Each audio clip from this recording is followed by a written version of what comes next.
সংঘাত বেড়েই চলেছে। মমতা ব্যানার্জি তো চাইছে জগন্নাথ মন্দিরের নামে রাজনৈতিক সংঘাত বাড়ুক। তাদের কোনো নেতা বলছে মসজিদ হবে, কেউ বলছে মন্দির হবে।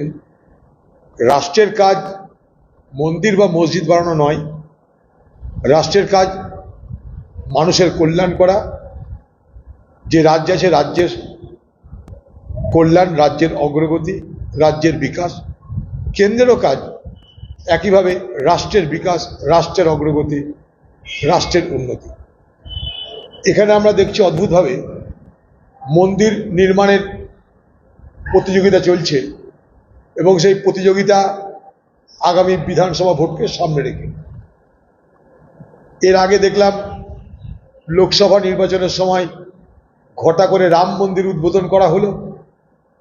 একটা দেশের প্রধানমন্ত্রী প্রাণ দিচ্ছে দেবতার, তার নাম ভগবান রাম। এখানে বাংলার মুখ্যমন্ত্রী সে বলছে আমিও পারি। জগন্নাথ মন্দির তৈরি হলো সরকারি টাকায়, সমুদ্রের ধারে সরকারি টাকায় মন্দির নির্মাণ হচ্ছে, আর সেই দেবতার প্রাণ দান করবে আমাদের দিদি মমতা ব্যানার্জি। মোদি আর মমতার মধ্যে এখন মন্দির নির্মাণ নিয়ে তু তু মাই মাই চলবে। এ বলবে আমি রাম মন্দির করলাম, এ বলবে আমি জগন্নাথ মন্দির করলাম। এবং উদ্দেশ্য হচ্ছে নির্বাচনের আগে হিন্দু ভোটকে অনেক বেশি করে তাদের পক্ষে নিয়ে যাওয়া, এই হিন্দু ধর্মকে, হিন্দু মন্দির প্রতিষ্ঠার মাধ্যমে এই ভাবাবেগকে জাগিয়ে দিলেন।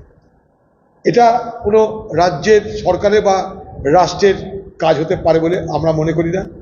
ধর্ম যেমন যেখানে আছে, যার যারা আছে তারা করুক, কিন্তু সরাসরি মুখ্যমন্ত্রী, প্রধানমন্ত্রী তারা যদি মন্দিরের দেবতাদের প্রাণ দান করে তাহলে আর বলার কিছু নাই।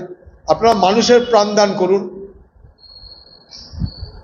হাসপাতালে যে দুরবস্থা চলছে, চিকিৎসা না হওয়ার কারণে যে কত মানুষ মারা যাচ্ছে, আরজিকর কাণ্ডের ঘটনা ঘটলো, একটা আমাদের ছাত্রী এবং ডাক্তারকে হত্যা হতে হলো। আপনি তাদের প্রাণদানের ব্যবস্থা না করে আপনি জগন্নাথ মন্দিরের মূর্তিকে প্রাণদান করতে প্রস্তুতি নিচ্ছেন। জানি না এই বাংলার মানুষ আর কত নাটক দেখার জন্য অপেক্ষা করছে। এই নাটক বন্ধ হোক বাংলায়।